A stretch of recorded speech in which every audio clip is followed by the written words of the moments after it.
तो बच्चों आज का जो टॉपिक है that is Dalton atomic theory. देखो अगर हम देखें तो एटम जो है हमारे पास इंडियन फिलोसफर्स हुआ करते थे और इंडियन फिलोसफर्स ने 1800 बीसी में ही ये चीज प्रिडिक्ट कर ली थी कि जितना भी मैटर हमारे सराउंडिंग में है ये मैटर जो है वो छोटे छोटे पार्टिकल्स का बना हुआ होता है, जिनको उन्होंने नाम दिया था परमाणु। क्या नाम दिया था? परमाणु। 1803 में इंग्लैंड का एक स्कूल टीचर था जिसका नाम था जॉन डाल्टन। क्या नाम था? John Dalton. और जॉन डाल्टन जो है इसने क्या किया, इसने उन्हीं इंडियन फिलोसफर्स के कॉन्सेप्ट को थोड़ा सा एलोबरेट किया और उसने एक हमारे पास थ्योरी दी जिसको हम बोलते हैं डाल्टन एटॉमिक थ्योरी। तो जिस तरह से हमारे इंडियन फिलोसफर्स ने कहा था जितना भी मैटर हमारे सराउंडिंग में है वो छोटे छोटे पार्टिकल्स का बना होता है, जिन छोटे छोटे पार्टिकल्स को उन्होंने क्या नाम दिया था? परमाणु नाम दिया था। क्या नाम दिया था? परमाणु नाम दिया था। अब जॉन डाल्टन ने कुछ नहीं किया, उसने क्या कहा कि जितने भी मैटर हमारे सराउंडिंग में है वो छोटे छोटे पार्टिकल्स का बना होता है, जिनको परमाणु नहीं बल्कि उसने क्या नाम दिया था? एटम्स नाम दिया था। क्या नाम दिया था? एटम्स। और इसकी थ्योरी के अकॉर्डिंग एटम जो है वो सबसे छोटा क्या है? सबसे छोटा इंडिविजिबल पार्टिकल है। इंडिविजिबल का पार्टिकल हो गया मतलब ये सबसे छोटा पार्टिकल है, हम इसको फर्दर डिवाइड नहीं कर सकते हैं। उसके बाद इसी डाल्टन एटॉमिक थ्योरी की दूसरी जो पास्टुलेट है वो ये है कि एक एटम जो है वो हमेशा सेम होंगे। एक एलिमेंट के जो एटम्स होंगे वो हमेशा सेम होंगे, मतलब उनका मास भी सेम रहेगा, उनका साइज सेम रहेगा, उनकी डेंसिटी जो है वो क्या रहेगी? सेम रहेगी। मतलब अगर हम सोडियम के एटम की बात करें तो सोडियम का एटम चाहे हमारी सिटी में है, चाहे वो दिल्ली में है, चाहे वो न्यूयॉर्क में है, सभी जितने भी एटम्स होंगे उनका सबका जो शेप, साइज, वॉल्यूम, मास, डेंसिटी जितनी भी प्रॉपर्टीज हैं वो क्या होंगी? एक जैसी होंगी। इसी तरह से इसी थ्योरी का जो दूसरा पॉइंट है, दूसरा पॉइंट क्या कहता है? कहता है कि जो एटम्स होते हैं डिफरेंट एलिमेंट्स के, किसके? डिफरेंट एलिमेंट्स के, वो हमेशा क्या होते हैं? डिफरेंट होते हैं इन ऑल रिस्पेक्ट्स। वो सभी रिस्पेक्ट्स में क्या होते हैं? डिफरेंट होते हैं। जैसे कि फॉर एग्जांपल हम इसी रूम में हमारे पास क्या है? हवा है और इस हवा के अंदर ऑक्सीजन गैस भी है और इसी हवा के अंदर नाइट्रोजन गैस भी है। मतलब इस रूम के अंदर ऑक्सीजन के एटम्स है और किसके एटम्स हैं? नाइट्रोजन के एटम्स है।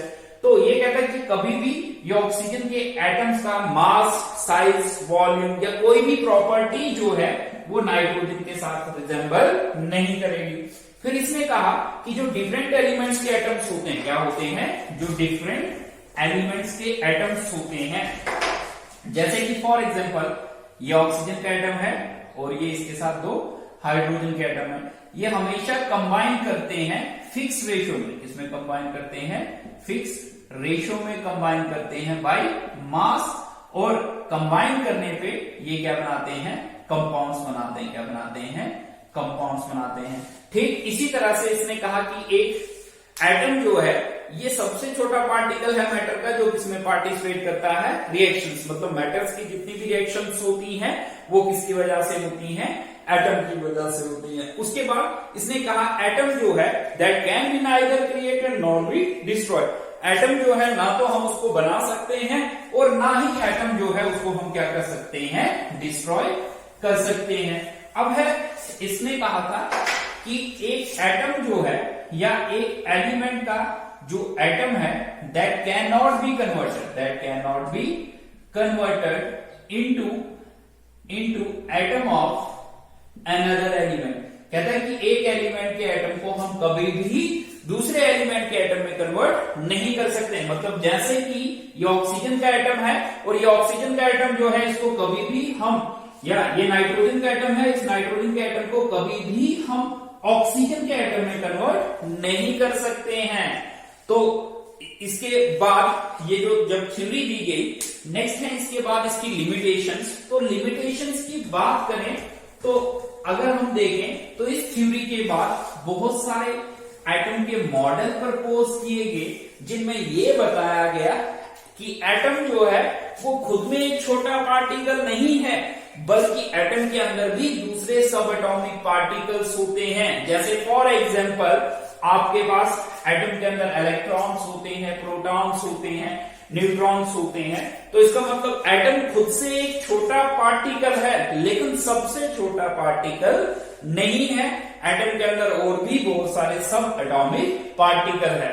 तो डेल्टन एटॉमिक थ्योरी ने कहा था एटम इंडिविजिबल होता है, मतलब उसको हम तोड़ नहीं सकते हैं। लेकिन अगर हम देखें तो आज के टाइम में एटम जो है वो क्या है, डिविजिबल है इलेक्ट्रॉन, प्रोटॉन और न्यूट्रॉन में। दूसरा इसने कहा था कि एक एलिमेंट के एटम्स जो हैं वो हमेशा सेम होंगे, वो कभी भी एक दूसरे से डिफरेंट नहीं होते हैं। लेकिन इसने कहा जो एटम्स होते हैं एक एलिमेंट के वो हमेशा क्या होते हैं, सेम होते हैं। बट अगर हम आइसोटोप्स की बात करें, आइसोटोप्स की बात करें तो आइसोटोप्स जो है वो इसको क्या करते हैं, चैलेंज करते हैं। देखो आइसोटोप्स क्या हुए, ऐसे एटम्स जिनका एटॉमिक नंबर जो है वो क्या होता है, सेम होता है, बट मास नंबर जो है वो क्या होता है, डिफरेंट होता है। हमको हम बोलते हैं आइसोटोप्स। जैसे कार्बन के तीन आइसोटोप C612, फिर होता है C613 और फिर होता है C614। मतलब एक ही एलिमेंट के एटम है लेकिन इनका मास नंबर जो है वो क्या है, डिफरेंट है। तो इससे ये चीज क्लियर होती है कि एक एलिमेंट के जितने भी एटम्स हैं वो किसी एक या एक से ज्यादा प्रॉपर्टी में क्या हो सकते हैं, एक दूसरे से डिफरेंट भी हो सकते हैं। फिर उसके बाद इसने कहा था जो एटम्स होते हैं डिफरेंट एलिमेंट्स के, जो एटम्स होते हैं किसके, डिफरेंट एलिमेंट्स के, वो क्या होते हैं, डिफरेंट होते हैं। वो क्या होते हैं, डिफरेंट होते हैं। जैसे फॉर एग्जांपल डिफरेंट होते हैं इन ऑल रिस्पेक्ट्स, वो सभी में क्या होते हैं, डिफरेंट होते हैं।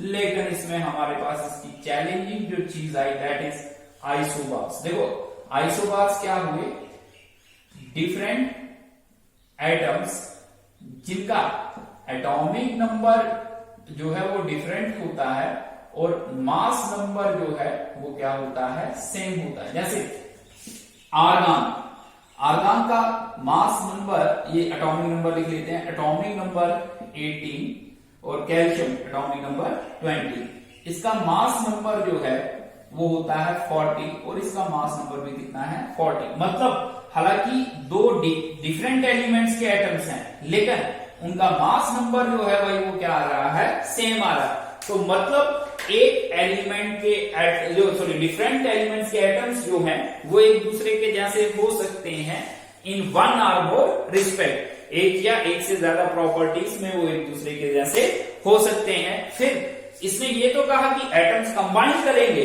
जुड़ेंगे और जुड़ने पे वो क्या बनाएंगे, हमारे पास शाबाश क्या बनाएंगे, कंपाउंड बनाएंगे। लेकिन इसने इसका कोई भी एक्सपेरिमेंटल प्रूफ नहीं दिया कि क्यों ये एटम कंबाइन करेंगे और कंबाइन करने पे ये क्या बनाएंगे, कंपाउंड एटम्स बनाएंगे। उसके बाद दूसरा जो है दैट इज इसने ये कहा था कि एटम्स जो हैं एक एलिमेंट के, उसको हम दूसरी एलिमेंट के एटम में कन्वर्ट नहीं कर सकते हैं। तो देखो एक टर्म है दैट इज ट्रांसम्यूटेशन। क्या टर्म है, ट्रांसम्यूटेशन। देखो ट्रांसम्यूटेशन टर्म क्या कहती है, ट्रांसम्यूटेशन टर्म जो है वो कहती है कि जो हमारे पास एलिमेंट होता है, क्या होता है, एलिमेंट होता है या एक एलिमेंट का जो एटम होता है that can be converted into atom of another element. एक जो एलिमेंट का एटम होता है हम उसको दूसरे एलिमेंट के एटम के साथ क्या कर सकते हैं, या किसी दूसरे एलिमेंट के एटम में क्या कर सकते हैं, कन्वर्ट कर सकते हैं। और उस प्रोसेस को हम क्या बोलते हैं, ट्रांसम्यूटेशन। तो ट्रांसम्यूटेशन इज द फिनोमिना और the process by which atom of element can be converted into atom of another element. जैसे फॉर एग्जांपल हम नाइट्रोजन का एक एटम लेते हैं, प्रोटॉन होते हैं इसमें 7 और न्यूट्रॉन्स जो हैं वो भी कितने होते हैं, मैं आगे लिख लेता हूं। यहां पे ट्रांसम्यूटेशन को एक्सप्लेन करने के लिए हम एक एग्जांपल लेते हैं। नाइट्रोजन का एटम है, इसमें प्रोटॉन्स होते हैं 7 और न्यूट्रॉन्स जो है वो भी कितने होते हैं 7। अब हम इसको अल्फा पार्टिकल के साथ रीड करते हैं। अल्फा पार्टिकल्स जो है इनका चार्ज जो है वो +2 है और मास जो है वो कितना है 4u है। एक अल्फा पार्टिकल जो है इसमें 2 प्रोटॉन्स रहते हैं सर, और इसके अंदर क्या होते हैं 2 न्यूट्रॉन। तो नाइट्रोजन के एटम को जब हम एक स्लो मूविंग अल्फा पार्टिकल के साथ ट्रीट करते हैं, किसके साथ ट्रीट करते हैं अल्फा पार्टिकल के साथ ट्रीट करते हैं, तो ये नाइट्रोजन का एटम इसमें कन्वर्ट होता है ऑक्सीजन। इसमें प्रोटॉन जो है वो 7 की जगह 8 हो जाते हैं और न्यूट्रॉन जो है वो भी 8 होते हैं। साथ में एक प्रोटॉन निकलता है और साथ में क्या लूज होता है एक न्यूट्रॉन। तो नाइट्रोजन को हमने अल्फा पार्टिकल्स के साथ ट्रीट किया और नाइट्रोजन का एटम किसमें कन्वर्ट हुआ ऑक्सीजन के एटम में। तो मतलब एक एलिमेंट का एटम जो है वो दूसरे एलिमेंट के एटम में कन्वर्ट हो सकता है, लेकिन थ्योरी कहती थी वो कन्वर्ट नहीं हो सकता है। तो सब बच्चे ये लिमिटेशंस जो है वो देखेंगे। तो जो अगली टर्म जो है नेक्स्ट टॉपिक जो है that is some terms related to atoms. ठीक है, कुछ टर्म्स रिलेटेड है एटम्स के साथ। वो क्या है? सबसे पहली टर्म है आइसोटोप्स। सबसे पहली टर्म चलते हैं हम एटॉमिक नंबर। देखो एटॉमिक नंबर होता क्या है, पहले थोड़ा सा एटम का स्ट्रक्चर रिवाइज कर देते हैं। देखो आपने इससे पहले 9th क्लास में पढ़ा था, सेंटर में न्यूक्लियस होता है और उसके आसपास में क्या होते हैं शेल्स होते हैं। अब ये जो न्यूक्लियस होता है इसमें 2 सब एटॉमिक पार्टिकल्स होते हैं, एक तो न्यूट्रॉन्स होते हैं और एक क्या होते हैं प्रोटॉन्स होते हैं। ठीक है, और ये जो शेल्स हैं शेल्स के अंदर क्या होते हैं इलेक्ट्रॉन्स होते हैं। क्या होते हैं इलेक्ट्रॉन्स होते हैं। अब जो प्रोटॉन्स हैं उनका चार्ज +1 होता है, न्यूट्रॉन्स का इलेक्ट्रॉन का चार्ज -1 और न्यूट्रॉन न्यूट्रल होते हैं 0। इलेक्ट्रॉन जो है इनका जो मास है वो हम नेग्लिजिबल मतलब 0 के बराबर लेते हैं। प्रोटॉन्स का मास जो है वो हम कितना लेते हैं 1 लेते हैं और न्यूट्रॉन का जो मास है वो भी हम कितना लेते हैं 1। तो अब आते हैं atomic number.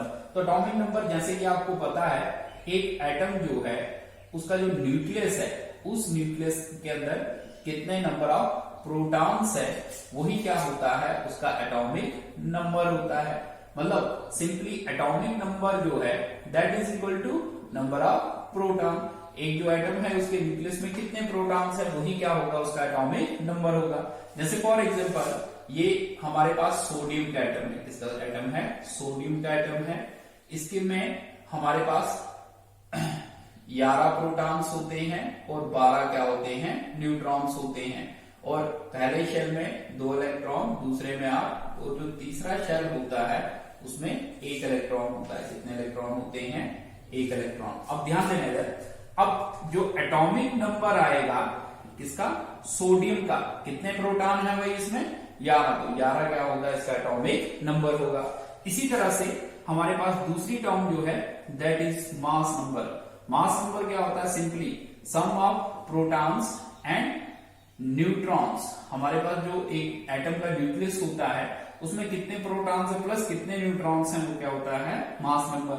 Mathematically mass number जो है that is equal to number of proton plus number of neutron. अब देखो प्रोटॉन सर कितने हैं आपके पास इसमें 11 प्लस जो न्यूट्रॉन है वो कितने हैं 12।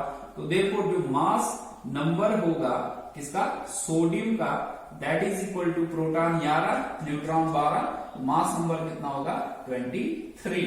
ठीक है, उसके बाद अब अगली टर्म जो है दैट इज आइसोटोप्स। तो अभी मैंने इससे पहले भी आपको आइसोटोप्स के बारे में बताया था।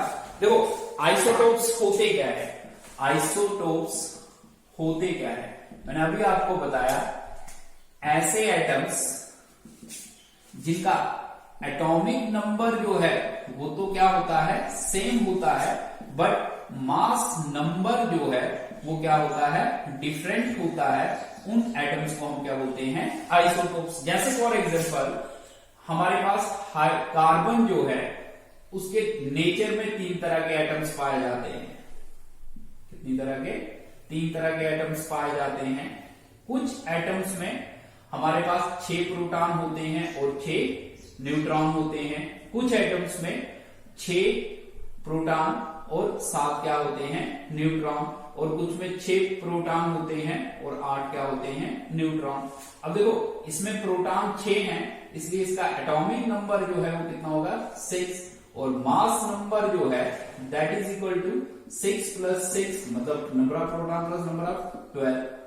ठीक है, इसी तरह से इसका जो एटॉमिक नंबर है दैट इज इक्वल टू 6, तो जो मास नंबर होगा दैट इज इक्वल टू 6 + 7, तो कितना होगा? 13। अच्छा जी, इसका जो एटॉमिक नंबर है वो कितना होगा? 6, और जो मास नंबर होगा दैट इज इक्वल टू 6 + 8, तो कितना होगा? 14U। ठीक है, तो क्या है, इन सब का एटॉमिक नंबर जो है वो क्या है? सेम है, बट मास नंबर जो है वो क्या है? हमारे पास जो मास नंबर है सभी का वो क्या है? डिफरेंट है। तो इसलिए इन एटम्स को हम क्या बोलेंगे? आइसोटोप्स। इसको हम बोलते हैं C12 एटम, इसको हम बोलते हैं C13 और इसको हम बोलते हैं C14। अब दूसरी टर्म होती है आइसोबार्स। आइसोबार्स क्या हुए? ऐसे एटम्स जिनका एटॉमिक नंबर जो है वो डिफरेंट होता है, बट मास नंबर जो है वो क्या होता है? सेम होता है, उनको हम बोलते हैं आइसोबार्स। जैसे आर्गन 40 और कैल्शियम 40। देखो आर्गन 40 जो एटम है उसका जो उसमें प्रोटॉन्स जो है वो प्रोटॉन्स 18 होते हैं, न्यूट्रॉन्स 22 होते हैं। कैल्शियम 40 में 20 प्रोटॉन और 20 क्या होते हैं? न्यूट्रॉन। तो देखो इसका एटॉमिक नंबर जो है कितने प्रोटॉन है भाई? 18। Atomic number 18। मास नंबर निकालें तो mass number is equal to 18 + 22, तो कितना है? 40। अब ऐसे ही इसका एटॉमिक नंबर अगर हम देखें तो एटॉमिक नंबर कितना आएगा? दैट इज इक्वल टू कितने प्रोटॉन्स हैं? 20। फिर मास नंबर जो है दैट इज इक्वल टू 20 + 20, तो कितना होगा? 40। मतलब इनका एटॉमिक नंबर जो है वो डिफरेंट है, बट मास नंबर जो है वो क्या है? सेम है। इसलिए हम इनको क्या बोलेंगे? आइसोबार्स बोलेंगे। तो सब बच्चे नोट कर लो। नेक्स्ट है हमारे पास आइसो इलेक्ट्रॉनिक स्पीशीज। देखो आइसो इलेक्ट्रॉनिक स्पीशीज क्या होते हैं? ऐसे एटम्स या मॉलिक्यूल्स या आयंस जिनमें क्या होते हैं? Which contain same number of electrons, जिनमें एक ही तरह के इलेक्ट्रॉन्स होते हैं, उनको हम क्या बोलते हैं? Iso electronic species. जैसे फॉर एग्जांपल आपके पास नियॉन में कितने इलेक्ट्रॉन्स होते हैं? 10। उसके बाद आपके पास फ्लोरीन में कितने होते हैं? 9 इलेक्ट्रॉन होते हैं। लेकिन मैं लिख रहा हूं फ्लोरीन -1, मतलब फ्लोरीन एक और इलेक्ट्रॉन ले रहा। ऑलरेडी 9 थे, अब कितने हो गए? 10। फ्लोरीन के बाद है आपके पास जैसे ऑक्सीजन, ऐसे कितने होते हैं? 8। अब ये 2 इलेक्ट्रॉन गेन कर रहा है, तो 2 इलेक्ट्रॉन गेन कर रहा है, तो मतलब इसके पास कितने हो गए? 10। इसी तरह से सोडियम में कितने इलेक्ट्रॉन्स होते हैं? ऐसे 11। मैं बोलता हूं सोडियम जो है वो क्या कर रहा है? 1 इलेक्ट्रॉन लूज कर रहा है। सोडियम जो है वो 1 इलेक्ट्रॉन लूज कर रहा है, तो सोडियम के अंदर 10। मैग्नीशियम कितने होते हैं? ऐसे 12। 2 इलेक्ट्रॉन लूज कर रहा है, तो इसके पास भी कितने रहेंगे? 10। फिर NH3, देखो अब इधर मॉलिक्यूल है। नाइट्रोजन में कितने होते हैं? 7। एक हाइड्रोजन में 1, तो 3 में कितने होंगे? 3। तो इसमें भी कितने इलेक्ट्रॉन्स होंगे? 10। वाटर, ऑक्सीजन में कितने होते हैं? 8। 2 हाइड्रोजन में 2, तो वाटर में भी कितने होंगे? 10। तो ये क्या है आपके पास? ऐसे एटम्स, उसके बाद मॉलिक्यूल्स और आयंस जिनमें क्या है?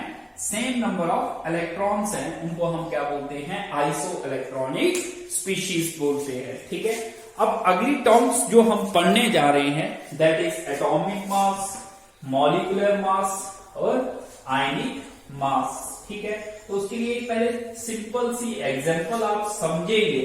हम क्या करते हैं, एग्जांपल ध्यान से समझना, एग्जांपल समझ आएगी आगे भी समझ आएगा। हम एक वाटरमेलन लेते हैं, क्या लेते हैं, वाटर मेलन लेते हैं। अब हम इस वाटरमेलन के 12 पार्ट्स बनाते हैं, क्या करते हैं, 12 पार्ट्स बनाते हैं बाय मास। या 2 3 4 5 6 7 8 9 10 11 12, ठीक है। हमने 12 पार्ट्स बनाए बाय मास। हम इसमें से एक पार्ट उठाते हैं, तो एक पार्ट जो है वो रिप्रेजेंट कर रहा है 1/12 ऑफ वाटरमेलन को। किसको रिप्रेजेंट कर रहा है, 1/12 ऑफ वाटरमेलन को बाय मास, ठीक है। ये एक छोटा सा पीस, हमने इसके 12 पीस बनाए, तो ये पीस किसको रिप्रेजेंट करेगा, 1/12 ऑफ C12 एटम। जैसे कि ये एक रोटी है, इसके 2 पीस करेंगे, तो एक जो पीस होगा वो किसको रिप्रेजेंट करेगा, उसके 1/2 को। इसी तरह से वाटरमेलन के 12 पीस बनाए, तो एक पीस जो है वो किसको रिप्रेजेंट करेगा, 1/12 ऑफ वाटरमेलन बाय मास। अब हम क्या करते हैं, एक एप्पल लेते हैं, क्या लेते हैं, एक एप्पल लेते हैं, और एक एप्पल के मास को हम कंपेयर करते हैं किसके साथ, इस वाटरमेलन के 1/12 पार्ट के साथ। तो कंपेयर करने पे हमारे पास एक नंबर आएगा, क्या आएगा, एक नंबर आएगा। वही नंबर फॉर एग्जांपल क्या होगा, उसका एटॉमिक मास होगा। क्या होगा, एटॉमिक मास। कुछ इसी तरह का है एटॉमिक मास भी, इसलिए ये एग्जांपल जो है वो बेस्ट रहती है इस चीज को एक्सप्लेन करने के लिए। फिर चाहे आप एटॉमिक मास एक्सप्लेन करो, मॉलिक्यूलर मास एक्सप्लेन करो, या फॉर्मूला मास एक्सप्लेन करो। तो एक तो ये एग्जांपल हमेशा अपने दिमाग में रखना, एक चीज ये। और एक चीज मैं और बताने जा रहा हूं, हमारे पास आपने क्लासिफिकेशन ऑफ एलिमेंट में पढ़ा था, जो प्योर सबस्टांस होते हैं, क्या होते हैं, प्योर सबस्टांस होते हैं, वो हमारे पास 3 तरह के होते हैं, एलिमेंट्स, सॉरी 2 तरह के होते हैं, और दूसरे होते हैं हमारे पास कंपाउंड्स। फिर ये जो कंपाउंड्स होते हैं ये 2 तरह के होते हैं, एक तो होते हैं मॉलिक्यूलर कंपाउंड्स, क्या होते हैं, मॉलिक्यूलर कंपाउंड्स, और दूसरे होते हैं आयनिक कंपाउंड्स, क्या होते हैं, आयनिक कंपाउंड्स। तो अब हम सबसे पहले चलेंगे मॉलिक्यूलर कंपाउंड्स पे, फिर हम चलेंगे आयनिक कंपाउंड्स पे। तो एक चीज मैं पहले आप लोगों को बता दूं, कंपाउंड्स पे चलने से पहले एलिमेंट, जैसे कि आपने पढ़ा, कोई भी ऐसा सबस्टांस, मतलब कोई भी ऐसी चीज जिसमें क्या होते हैं, एक ही तरह के एटम्स होते हैं, उसको हम क्या बोलते हैं, एलिमेंट। जैसे ये हमारी एटमॉस्फेरिक ऑक्सीजन है O2, इसमें भी दोनों एटम्स ऑक्सीजन के हैं, या एटमॉस्फेरिक नाइट्रोजन है, दोनों एटम किसके हैं, नाइट्रोजन के हैं। या P4 है आपके पास, फास्फोरस मॉलिक्यूल है, चारों के चारों एटम्स किसके हैं, फास्फोरस के अंदर। अब हम चलते हैं कंपाउंड और कंपाउंड की टाइप। अब ये ध्यान से समझना, कंपाउंड्स के 2 टाइप्स होते हैं, एक तो होते हैं मॉलिक्यूलर कंपाउंड्स, क्या होते हैं, मॉलिक्यूलर कंपाउंड्स होते हैं, और दूसरे जो है वो कौन से कंपाउंड्स होते हैं, आयनिक कंपाउंड्स होते हैं, क्या होते हैं, आयनिक कंपाउंड्स। तो बात आती है सबसे पहले कंपाउंड्स हुए क्या है, जैसे कि आपने पढ़ा, कोई भी सबस्टांस जिसमें डिफरेंट एलिमेंट्स के क्या होते हैं, एटम्स होते हैं, और उन एलिमेंट्स का जो मास का रेशो होता है उस सबस्टांस में वो क्या होता है, फिक्स्ड होता है, उस तरह के सबस्टांसेस को हम बोलते हैं कंपाउंड। जैसे कि वाटर जो है, इसमें हमेशा 2 एलिमेंट्स होंगे, हाइड्रोजन और ऑक्सीजन, हाइड्रोजन और ऑक्सीजन, और इनका जो मास का रेशियो होगा वो होगा 2:16 और 1:8। ये रेशियो जो है वो कभी भी चेंज नहीं होगा, ठीक है। तो ये तो थे आपके पास कंपाउंड्स। अब हम चलेंगे मॉलिक्यूलर कंपाउंड्स पे। देखो मॉलिक्यूलर कंपाउंड्स क्या हुए, ऐसे कंपाउंड्स जिनमें या जिनके कॉन्स्टिट्यूटिंग पार्टिकल्स जो हैं, कॉन्स्टिट्यूटिंग पार्टिकल्स जो हैं वो क्या होते हैं, मॉलिक्यूल्स होते हैं। उन कंपाउंड्स को हम क्या बोलते हैं, मॉलिक्यूलर कंपाउंड। और आयनिक कंपाउंड्स क्या हुए, ऐसे कंपाउंड्स जिनके कॉन्स्टिट्यूटिंग पार्टिकल्स जो हैं वो क्या होते हैं, कैटाइंस और क्या होते हैं, एनाइंस होते हैं। उनको हम क्या बोलते हैं, आयनिक कंपाउंड। मतलब उसमें पॉजिटिव पार्ट भी होता है और नेगेटिव पार्ट भी होता है, उनको हम बोलते हैं आयनिक कंपाउंड। अब देखो जैसे फॉर एग्जांपल वाटर है आपके पास अमोनिया है आपके पास, उसके बाद आपके पास कैल्शियम सल्फेट है, आपके पास सोडियम क्लोराइड है। तो इनमें डिफरेंट एलिमेंट्स के एटम्स हैं और उनका मास का रेशियो फिक्स है, इसलिए ये क्या है, कंपाउंड। लेकिन इनमें से अब कौन सा मॉलिक्यूलर कंपाउंड है और कौन सा आयनिक कंपाउंड है वो हम कैसे डिटेक्ट करेंगे। जैसे कि ये 4 कंपाउंड्स हैं, इनमें से 2 आयनिक हैं और 2 क्या है, कोवैलेंट है। लेकिन हमें कैसे पता चलेगा कौन सा आयनिक है और कौन सा कोवैलेंट है। उसके लिए एक चीज याद रखना, जनरली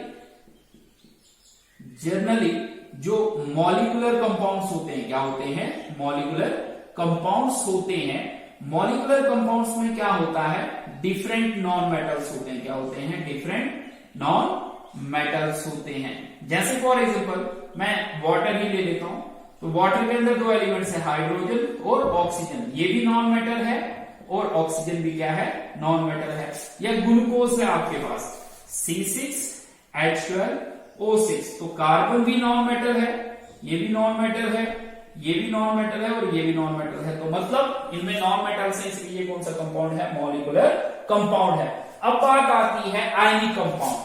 आयनिक कंपाउंड जो है, आयनिक कंपाउंड में हमेशा एक तो मेटल होगा या मेटल्स होंगे और साथ में क्या होगा, नॉन मेटल होगा या नॉन मेटल्स होंगे। जैसे या हमारे पास NaCl, सोडियम मेटल और क्लोरीन नॉन मेटल। तो मेटल और नॉन मेटल दोनों है, इसलिए कौन सा कंपाउंड, आयनिक। उसके बाद कैल्शियम सल्फेट है आपके पास, ये मेटल है और ये क्या है, नॉन मेटल्स हैं, तो आयनिक। जिंक एल्यूमिनेट है, ठीक है, इसमें सोडियम जिंकेट ले लेते हैं, सोडियम जिंकेट। देखो इसमें सोडियम और जिंक जो है वो मेटल है और ऑक्सीजन क्या है, नॉन मेटल है। तो मतलब इन कंपाउंड्स में मेटल और नॉन मेटल दोनों हैं, इसलिए हम इनको क्या बोलते हैं, आयनिक कंपाउंड बोलते हैं। लेकिन अब एक चीज का ध्यान रखना, अब एक चीज मैं बता रहा हूं आपको,